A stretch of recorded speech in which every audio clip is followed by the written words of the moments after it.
Okay, so a lot of you guys have been requesting more Apex Legends videos, and so I thought I would do one with the release of Season 7 just around the corner. I thought I would make a tier list. This tier list is partly inspired by the Macro Show. It's also partly inspired by a guy called adelicousmango who streams Apex, and he's that on Twitch, Twitter, YouTube.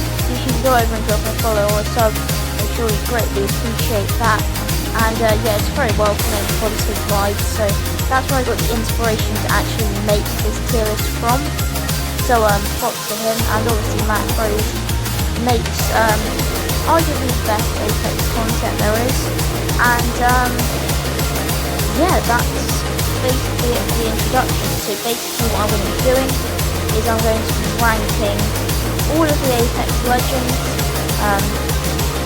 I believe there are currently 13 or 14 from D tier to S tier. So let's begin.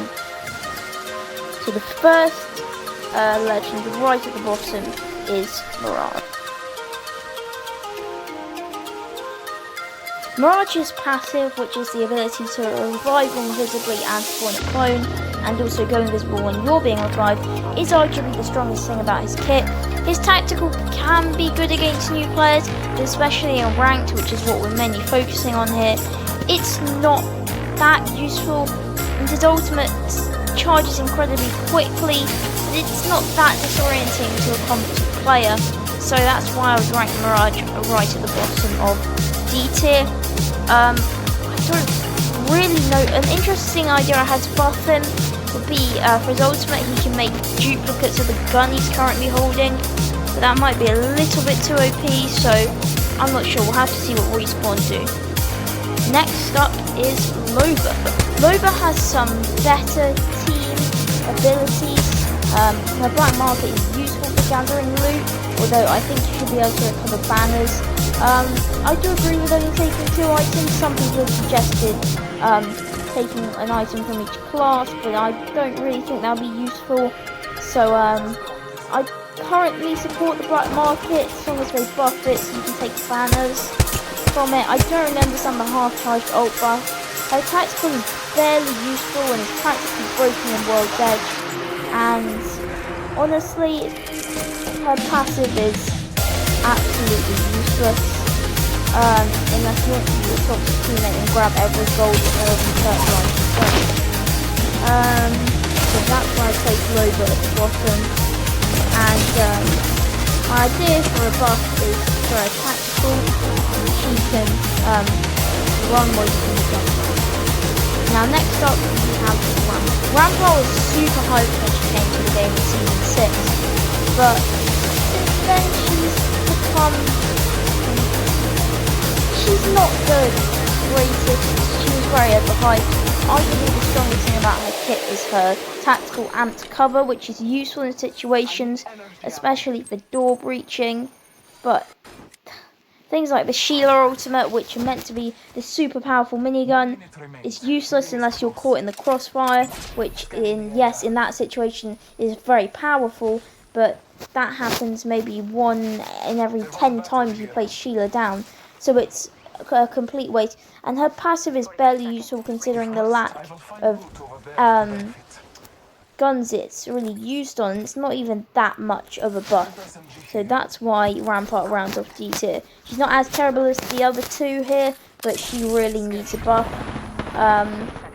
Arguably the strongest buff they could do is give her a better buff on her passive, but I'm not sure really, because anything they could do is Sheila could make it extremely broken. So next we're moving into C tier, and to start off C tier we have Bangalore. Bangalore's main problem is that she is very difficult to play. Her smokes can be incredibly disorienting, her speed boost is arguably the best thing about her kit, and her ultimate is lackluster. I feel like her ultimate should be on a shorter cooldown, perhaps 2.5 minutes, and should explode slightly quicker, maybe in 6 seconds instead of 8, and perhaps they can also buff the passive. That around the board would definitely bring her up to B tier, possibly even pushing the legends that, especially in ranked, are most played, but I'm not sure really. Bangalore is an interesting character, and yeah. let's move on to the next character topping off and rounding off C tier is Octane. Used to be, in my opinion, the worst legend in the game, but since then he has received enough buffs that I consider him a viable option, especially in pubs, although his trio's win rate is apparently the lowest out of all the legends according to Respawn. He's a decent pick in ranked considering he can regen health and he can quickly maneuver. Arguably his double jump is extremely impressive. I think the strongest buff they could do is have him regenerate health a little bit faster or lose less health when stimming. But Octane, you know, if he gets more playtime and is played more strategically, I do think there is a possibility he can be played to a higher level. Now next we're moving into B tier, and at the bottom of B tier, I have put Lifeline. This may be controversial for a lot of you, but let me say this, Lifeline is not a bad legend. She's mid B tier, possibly even pushing the top, which shows how strong a legend she is. She used to have fast heal, they've taken that away, but now she can revive without being stuck reviving. They buffed her care package. It's still one of the most useless ultimates in the game after the first one, and her healing drone is always useful to top up some nice health. Personally, I feel like they should give her fast heal back, but possibly nerf the cooldown on her tactical, and they could always nerf the stuff that comes in her care package in exchange for a slight buff to the cooldown, which I feel is needed. And I feel that would definitely push Lifeline into the top legends played, because she is very useful in every team, but she just does lack a few things that would push her over the top. Next up is Revenant.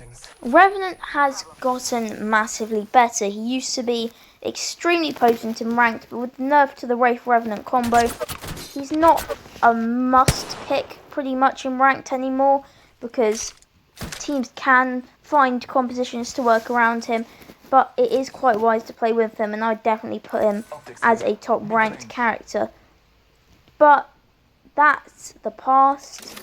He's now, I'm not sure. His silencer is very useful if you can land it, which is unlikely. His death totem probably needs to last a bit longer, and they need to buff his climbing distance, although I do really like the crouch walking speed. I think that's a great passive to have. And I think Revenant around the board seems really OP on paper, is quite good in the game, but could maybe do with a slight buff to really push him to the top. And now moving to A tier. Now at the bottom of A tier, I've put Pathfinder. Pathfinder used to be the most broken legend in the game.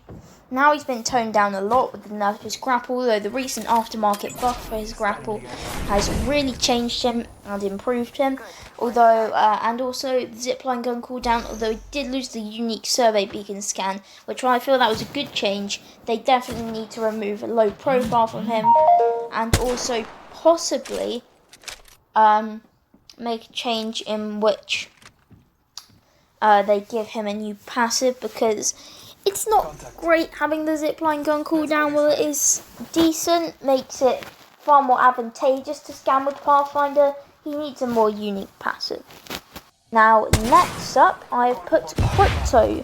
This guy got a massive buff. Said buff has made him really OP. He can instantly interact with respawn beacons and survey beacons to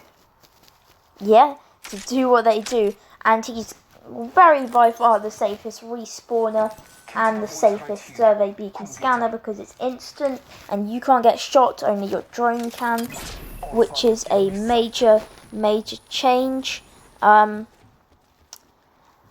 he can now just have the potential to be incredible. The only drawback to Crypto is obviously that when you're using his surveillance drone, you run the risk of being shot, and your team, if they're in a fight, is either in a 1v2 or a 2v3, which, especially in a 2v3, can mean you get stacked up on exposed during this prolonged period of time. So yeah, next up, we're moving on to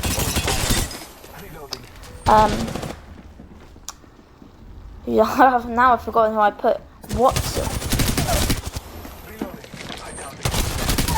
Watson used to be my main in Apex.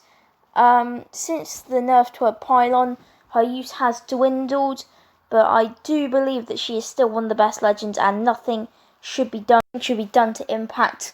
I think she's in a perfect spot right now. She's very useful in ranked, but she has her downsides.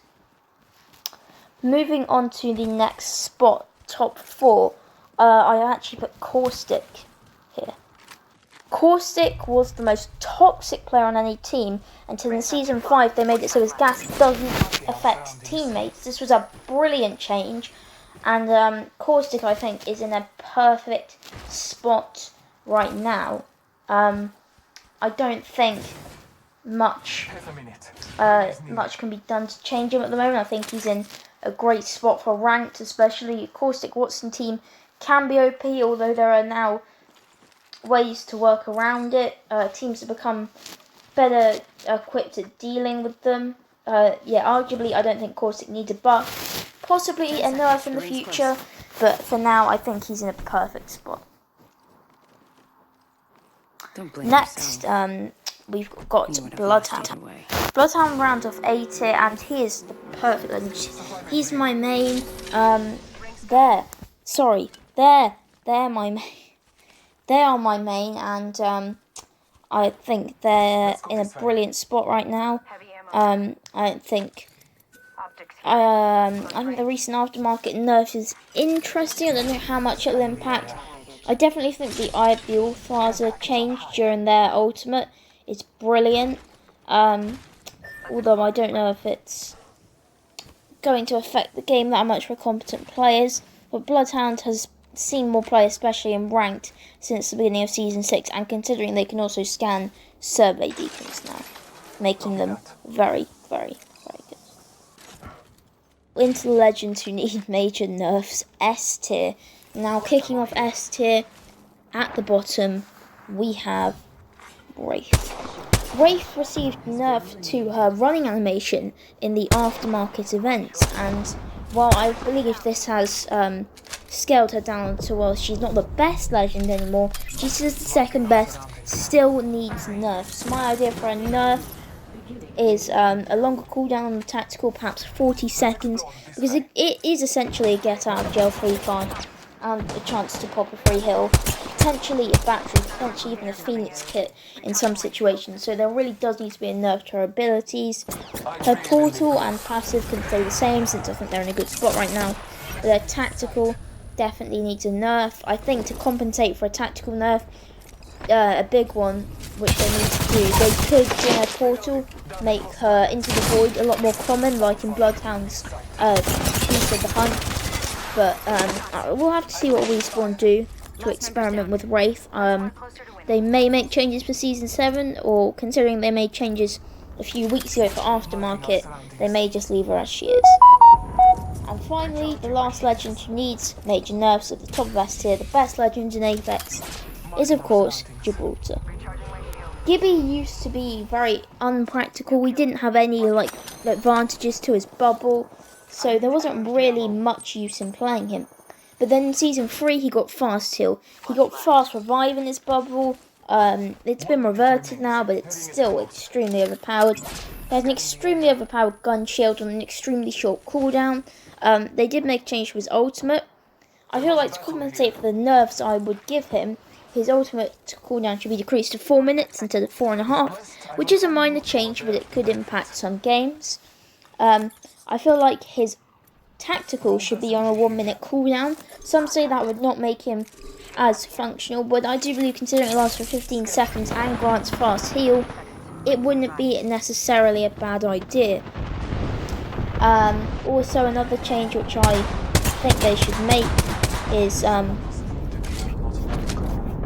I don't see why every 8 seconds he's allowed 50 health on a gun shield. I think his cooldown should be 10 seconds and there should only be 25 health on said gun shield. Now, some of you may be saying this might affect Gibby too much, but here's the plan. This would also give a slight buff to Caustic to compensate for any nerf. I do believe that they should make a slight improvement to the Fortified perk, where you absorb 25% less damage instead of 15% less damage to compensate for nerfs they might give to Gibraltar and Caustic, who are both top tier legends in my opinion. While this may sound too OP, I think this is what they should do to Gibby. This is the end of the video. Thanks for everyone who tuned in. I do greatly appreciate it. If you want to, you can leave a like and subscribe, but if not, that's fine. Feel free to create your own tier list or critique mine in the comments, and have a great day.